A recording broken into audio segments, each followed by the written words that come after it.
Hello and welcome to another Out of Spec podcast episode. I'm joined by my good friend and co-host of the InsideEVs podcast, Domenick Yoni. Domenick, we are talking all things Tesla Semi, and I just spoke to you about 2 hours ago about this for the InsideEVs show. How's it going?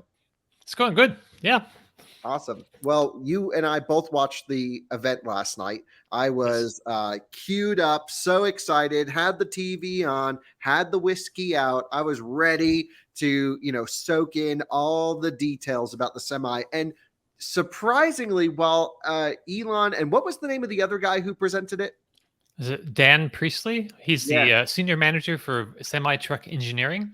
Yeah, and so I would say they didn't say too much, but Tesla actually provided quite a bit of media in terms of photo and video that we can start picking apart and finding things out about the Semi. What's even cooler is there have been some trucking companies that are slotted to get these things probably next year or later that have already invited us to come and play around with their trucks. So again, Pepsi got the first 2 trucks, was it? How many did they get? I believe that they handed them 2 at the ceremony, but I'm sure they're getting more. Sure. Yeah. But we know at least they're getting a few trucks now delivered by end of year. We don't know how many are going to come between now and the end of the year. We don't know anything about deliveries. We don't know anything about sales numbers. We don't know even how much they paid for them. Do we? We know the original pricing, but has the pricing stayed the same? It's be hard to believe. Like a lot of battery prices have gone up. I don't know. Yeah, not sure. We really don't know too much. But let's talk about all things Tesla Semi. We have about 15 or 20 minutes. We do these daily podcasting shows. And I just want to pull up, just a photo of this thing because from the outside looking in, of course, we're going to dig deeper into this, talk about drivetrain, battery, charging, the use case. This just looks incredible. Imagine seeing this going down the road. It must just blow people's minds, don't you think? Oh yeah, this is such a great step forward for truck design. It's just like more aerodynamic, and it's eye catching. It just takes something that's like an industrial, commercial kind of thing, and add some design elements to it to make it just a beautiful object. Yeah, and we know that, of course, it looks really good, but it's also quite ergonomic for the driver. So let me cue up this little thing so we can see what it looks like from a driver perspective. But you can see you walk in through the back of the cab. This is super neat. They're all day cabs, by the way, a little bit bigger than a day cab. You buckle up, the screens turn on. You use literally 2 Model 3 screens, one on either side of you. And I have to go through and dissect frame by frame all of this. I can't wait to dig into everything. USB-C power port right there. Same stocks from Model 3. Really nice looking big steering wheel. Yes, definitely. Center right in the center of the truck, which some people have criticized. Like a former truck driver wrote an article a couple years ago. This the Semi was released originally 5 years ago, so there's been a bit of time between then and now.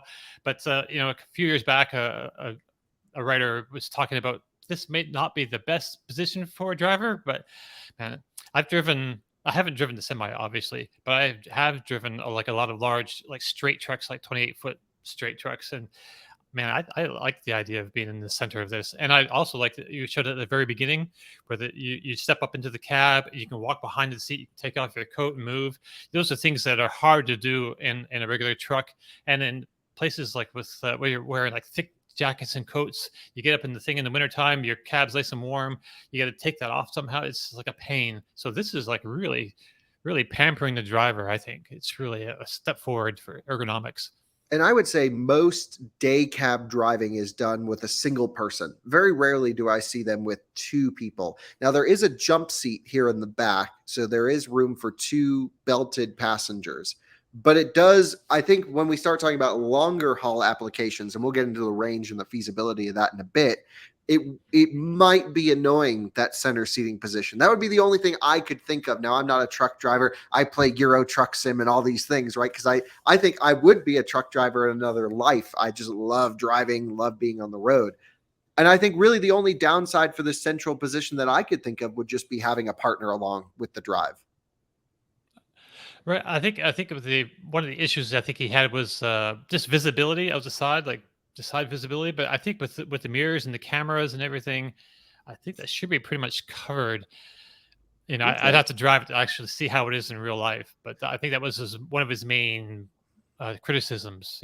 Just the Okay. visibility. So ergonomically might be a big question mark, but let's talk about the specs that we know at least that are going to be involved with this. Things have changed a little bit from when it came out, or when I guess when they announced it 5 years ago, which is a really long time. And originally it was supposed to be powered by 4 Model 3 motors. Is that correct? That's right. And so now, at least from a drivetrain perspective, we know that we know that basically they have 2 rear axles and 1 front axle. We know both rear axles are powered, and probably no power on the front axle is what we're thinking, at least at launch. And it may not ever make sense to have a powered front axle, but I could think of many cool applications where it would be cool to have a 6x6 or an 8x8 semi. Or a 10x10, just load them up. We start talking about dual axle, dually tires on each axle. But they're using the Plaid drivetrain in the rear, which is the rear motor out of my Model S Plaid. And then the front motor might be bespoke. We're not sure what that front motor is, are we? Well, he said they use components from existing things, so I think it's also a plaid motor. I think they're all plaid motors, basically. What's interesting is they went so far into the Plaid motor on the rear to have a clutch disconnect function. And that's what we're looking at right here. This is the basically rev match Right. and connect right there. And that is an engineering change from the Plaid drivetrain. Now, maybe, and I've never heard of it, but maybe the existing Plaids actually have this and it's just not engaged and it'll software update. That's option one. I think Uh-huh. not likely. Option two is they're speccing that new hardware component for the semi only, which I think is probably what they're doing. And what's kind of crazier, there's a couple things that really baffle me about this. The first is the bigger the battery, the higher the load, the more resistance you have, the less a couple kilowatt drag from a permanent magnet motor matters. You know what I Right. mean? Like if we're going ultimate efficiency, if you're talking like even Lucid Air with ultimate efficiency doesn't have a clutch disconnect and runs permanent magnet motors. Like that seems to me a bit extreme for a semi application because you're only going to have maybe 1 or 2 kilowatts of flux related losses. Now, the other thing that baffles me about this is they're using the carbon wrap from the Plaid motor. I mean, it's pretty much that same thing. That's, I'm sure they've gotten the production line down. This is not a high volume unit. It's not like they need to build 1 million of these, and they're charging quite a hefty price tag for them. But if they're already going in and making an engineering change for this clutch disconnect, why wouldn't they just run a regular housing for the stator? Man, that's a question for Tesla engineers. I'm not really sure. The, Uh, the only thing I could think of would be a huge reduction gear on that right. motor, which would Well, keep it there's definitely a spinning to the huge rear. reduction gear. I mean, those if there's, I wouldn't be surprised if those. Well, they want the motors to be at peak efficiency on the front at least, and Right. I'm sure that they're not really that different on the back. Um, what was I going to say? Uh, Well, basically, from my perspective, it's like, okay, clutch disconnect's a little weird, the carbon wrap's a little weird, but both would indicate really high rotation speeds. right, This is right, that rear drive axle, the dual motor in the back. And we're assuming it's in the back. We don't actually know where each one goes, but I'm just assuming right. this is the rearmost This wheel is and just like a tire. representation of that we're seeing on the screen. We Right. don't know how that is in reality exactly. And we'll have to get up underneath it and start looking. But my understanding is whichever is going to be the primary drive axle, which is the highway unit, is probably geared a little bit taller, and that's what's going to run peak efficiency as much as possible. When you That's go hard throttle off the line, big mountain passes at probably less than 60 miles an hour, you want that rear drive unit to give you all the juice, and that's why you're going to need that reduction gear on the back. So right. drivetrain wise, you have two permanent magnet motors. Tesla's gone permanent magnet for everything. What's interesting is my Model 3 Performance has an induction front motor, but a Right. brand new Model 3 has a permanent magnet front motor. And so they've really just gone all in on permanent magnet, which is better for definitely off the line performance and some efficiency gains, but bad for cruising. The the drivetrain we can pretty much be sure is going to be stout. I mean, we have not heard of many plaid motor failures. At least I haven't. Mine rocks. You were just in the car, so much power available. And so that's like, okay, great. I'm kind of concerned. How is it going to handle the thermal loads of high power constantly? That is a good question. Um, because there's not like a big grill on the front of that semi either, right? There's not a whole lot of air coming in, so liquid cooling and like a lot of speed, a lot of how would you say, a lot Airflow. of flow. Yeah, You I know, think no question we can watch it rock up Donner Pass here. It's doing 44 miles an hour and accelerating, which is right? really hard to do. And they've got quite a bit of weight. We're not sure exactly how much is on this truck, but I think it's maxed out. I think they showed almost everything maxed out here just to prove a point. And that's a pass I've driven many times in electric cars and combustion cars, and you just see trucks doing 30 miles an hour in the right. And this thing's rocking 40, 45 and increasing speed. So really serious power here. I don't think the battery is going to be the limitation. And from a thermal standpoint, because you have roughly, we've calculated out on the Inside EVs podcast, somewhere between 900 kilowatt hours and a megawatt hour usable. We're thinking in that region. That makes sense. Yeah. If you do the math, they say efficiency wise, it gets what was it, 2 miles per kilowatt hour, or the other way around, 2 The other kilowatt way hours. around. That's right. 2 kilowatt. Right. It's half as efficient as a Hummer EV. Right. It's crazy. Actually, it might be even less efficient than that. But yes, just an insane amount of energy being used here. But when you compare it to diesel and compare it to the efficiency of a diesel truck, you're like, wow, this is significantly more efficient, and especially from a cost per mile. We'll get into the charging stuff in a little bit. Let's just get back to the battery and range topics here. So if we're driving down the road like this, you can see you got a lot of regen here on this left screen. You got basically everything going for you, cruising. We know it has cruise control. We had not seen any demo yet of autopilot. It does have cameras and sensors in the vehicle, so it's confirmed that there are cameras. But as far as we're aware, there's no driver assistance. So driving this thing is going to be cruise control, maybe manual cruise control, and just physical steering for the driver. So it's not like it's a reduce of workload compared with a typical diesel combustion truck, because most of those are automatics these days anyway. So you get a little bit better response time or whatever. But on a long trip, do you think this is going to be less fatiguing being electric, or does it not make any difference?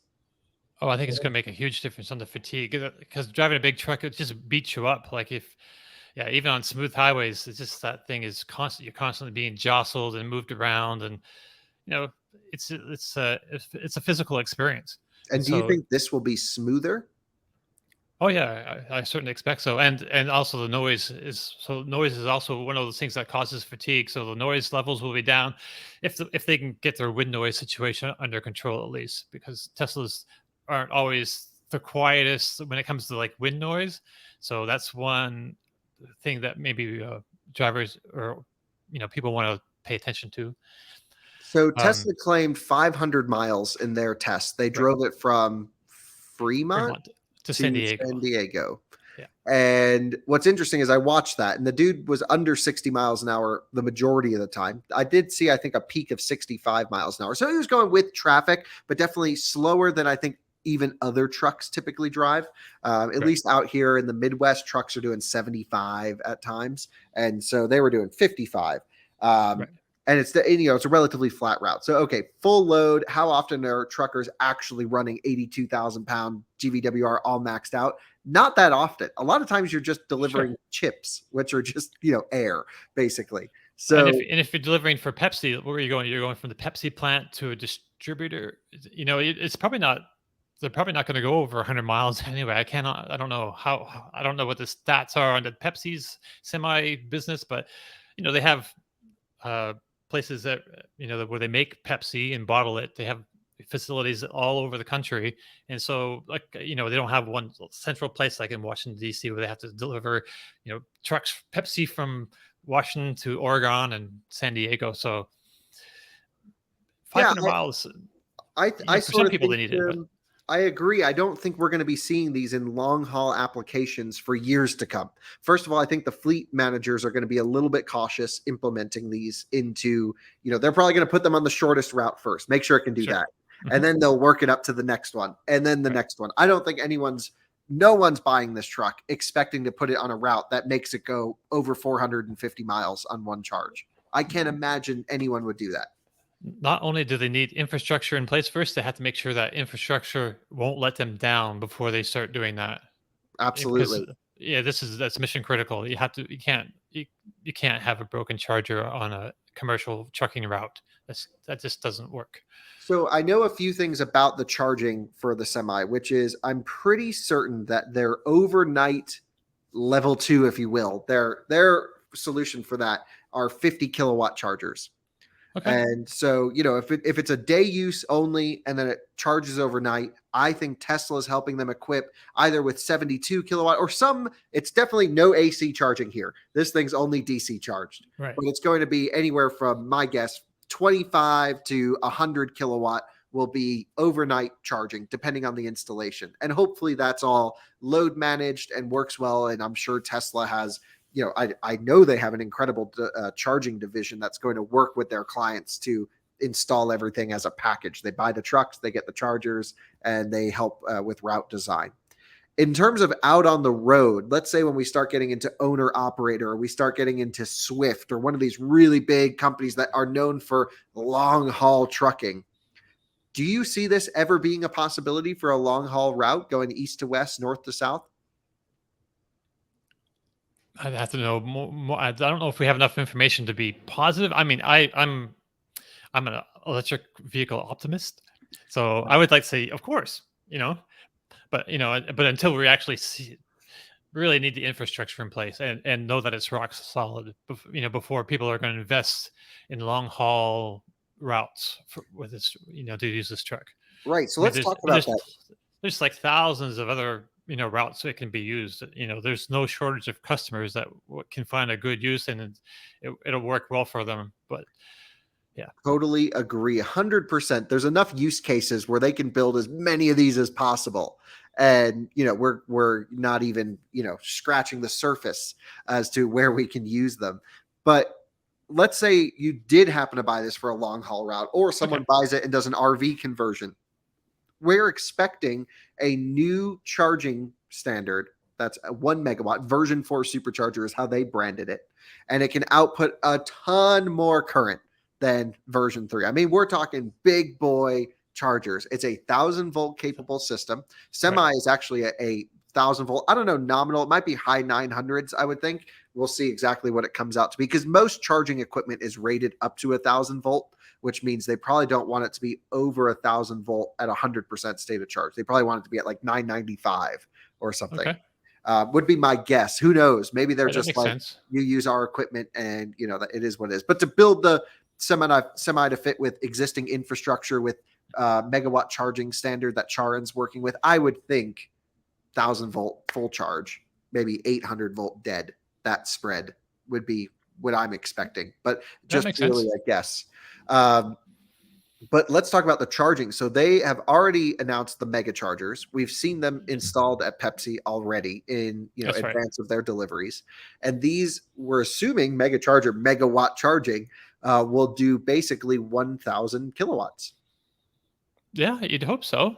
Yeah. Yeah, But then we got to do a charging test. I mean, that's going to be insane, because right that's now going to the be a good charging fastest test. EV we've ever charged is the Hummer EV, which is Right. 365 kilowatts, which is just baby Nuts. numbers. Yeah. Pretty It's baby numbers compared to what this thing is. And that's already just insane. So a lot of room on the table for faster charging. I think they're also going to be including mega packs as a part of these charging installations, because we're talking They ought about to. Yeah. such a huge demand on the grid. Right.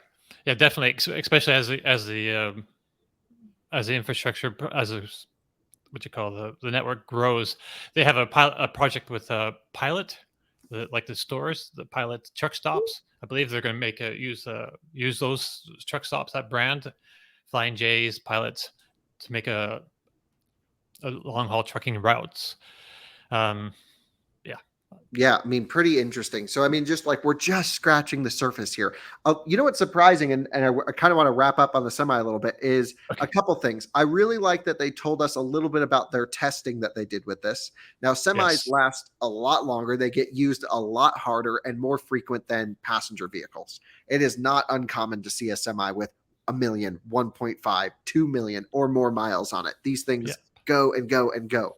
And I still am not convinced Tesla has done all the rigorous testing to show that it can do these millions of miles, but I'm glad right, they at least touched on it. And we got some cool footage. So just splashing through a puddle. Neat. How cool is that? But right, this is pretty deep water that it's going in. They have suspension dynos that they're putting on, stress testing of chassis dynos, acceleration testing, crash testing, underbody piercing testing, all super interesting stuff. Now, to me, none of this indicates that they tested it enough to do the abuse that these no, things will see over the life of them. But we know from their passenger vehicles just how robust these things are. I mean, Dominic, you just had my Model 3, right? It has yes, 120,000 miles on it. We'll hit next week. And it's pretty much rock solid. Still supercharges fine, still has all the acceleration in the world, couple yes. suspension things here or there, but like that's not uncommon from any other vehicle. Just from a drivetrain and battery pack standpoint, they hold up so well. That's true. Yeah, the suspension was a little bit rattly. I'm borrowing my sister's Scion XB, like the 2005, the first gen, and its suspension. It's got 200,000 miles on it. Its suspension is doing that same thing. It's like, yeah. Um, but yeah, they've they've been working on a 1 million mile battery. They're saying that's their goal, 1 million mile battery. And so this will be a great test to see if they've actually reached that, because these trucks will be used for at least 1 million miles. That's just the nature of the business. I mean, if the trucks don't have a 1 million mile battery in them right now, that would be a instant, like, not a good thing. I mean, you'd have to take it into consideration when you're doing your price, your value. Yep. Yeah, I think that you can start these things off on really long haul journeys, and then as they age, move them to shorter haul city use. We see that anyway with large combustion trucks. Anyway, so okay, cool. I mean, just to kind of wrap this up, this thing's going to be insane acceleration, which is kind of cool, even though that's not the biggest metric. Way cheaper from cost per mile in terms of maintenance. That's the big one. But fuel. Yeah, yep, compared to fuel, but we don't know the initial upfront cost officially. I think it's right. around 150, 180,000, That's what I'm thinking, up in there somewhere. Yeah. which isn't bad because that's not far off what a diesel truck is. That's Right, at and least what we with the heard diesels, years with the ago. fuel savings, it's so much a better deal. It's a no-brainer. And Yeah, especially when you compare this Tesla Semi to its competition, Volvo stuff, Freightliner stuff, smokes it everywhere. I mean, right, those things, they're not bad, but they're right, nothing like what this is capable of. This is truly next level tech, and proven reliability when it comes to supporting hardware. So I'm a fan of all of that. You got 82,000 pounds GVWR. We don't know the exact weight of the semi. That's still the big question, because sure, electric or alternative fueled Class 8 trucks get an extra 2,000 pounds legal on the road. right. So instead of 80 full, they can go 82. So, Um, the heavier your truck is, the more that's going to impinge on how much load that you can carry. So that's a metric that some carriers will be interested in. If they have heavy stuff all the time, they want to be able to put as much on the truck as they possibly can. So if the electric truck can't take as much weight as a regular truck, that's another consideration. Absolutely. And honestly, we're not totally 100% sure, but I'm sure we're going to dig into filings now that they're homologated, road approved. We'll find things. Uh, Trucks don't have to go through EPA fuel economy or range testing, so there's no like official number. Tesla claims 500. I think 400 is the safe number. Right. And I think if you're driving, you're not going to push it to, they're not going to do it at a spec style, arrive at the station with 1% or 2%. They're going to want a little bit of cushion. So Absolutely. a 400-mile route sounds plenty long for Yeah, at least to begin, until we get more used to the how this works in real life, because they can test as much as they want, but real life throws owls at you sometimes. that's right. Well, honestly, I wish they had a smaller battery version. I wish they had a 150-mile version, I wouldn't be because surprised if they do. I If they think they were, will come out. yeah, Initially, they were supposed to have 2 battery packs. right, right. The one at the event last night, they only talked about the big battery, That's but right. I think they'll have different battery sizes, different chemistries. Maybe they can do an LFP short range version that you can I full mean, charge all the time. I don't know. Maybe, oh yeah, maybe short range guy, because Yeah, LFP is just so much heavier. A yeah. megawatt LFP battery would be But for really cigarette, but heavy. for city trucks, you're not maxing out your load carrying Right, capacity typically, right, and you hmm, don't need that much range. So you just want to go cost at that point. right. And so I would say, yeah, let's see all that. I mean, it's just the start of a whole new world, and I Right, think it's the real official launch into electric trucking. Of course, we've seen these small scale stuff, like I mentioned, right. Volvo, Freightliner, etc. 100 Nikola. miles, 150 miles of range. It's like, Yeah, and just like you can tell, like not ground up optimized. They're right, combustion companies that are trying to make something electric. Nikola is right. the exception to that, but again, they don't have any proven track I record don't of think that's the anything custom good. chassis they're using either, though. I don't think No, that. they're using Iveco chassis. Yes, Yeah, and this I believe is so. ground up Tesla, and it's like, Right, yeah, just like if you had a clean sheet of paper and an unlimited engineering budget and the right. best hardware on the planet, what would you build? Tesla Semi. And That's the way so, they should be doing it. That's the way the other companies should have been doing it as well, because they have the capital to do that kind of investment, and yep. they all learn from that. Just yeah, Yeah, this thing just rocks. I'm all about it. I can't wait to play around with it, ride in it, do all the cool stuff with it. I can't wait to do a charging test on one. And yeah, can't thank you enough for joining us, Domenick. A oh, Tesla not at all. Semi.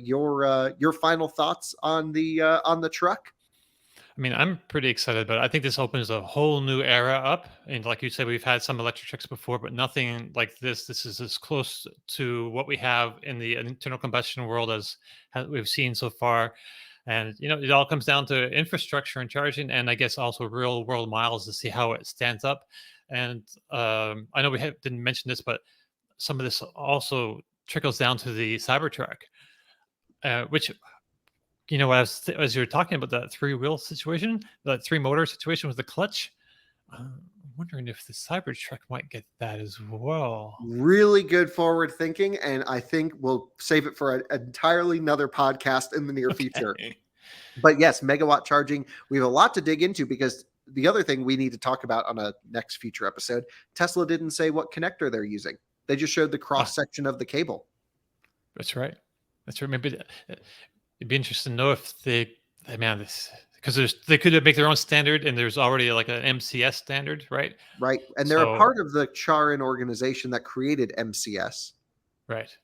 So So my guess is it will have MCS. MCS kind of looks like the Tesla connector a bit. I mean, at this point, it's close enough. It doesn't have to be, it can be built for people who have full abilities, who can plug in, handle a big plug, and you know, it's not like for everyday everyone's use. Right. It's not like my grandma's driving a semi and trying to charge it. Right, right, So right. cool. Well, I say that's a show. I'm pumped. I know our audience is pumped, and it's just going to be the next big thing. Literally, it is a big thing. So thanks for watching another Out of Spec podcast episode. We'll have another one to you very soon. Keep watching, keep subscribing. Bye-bye.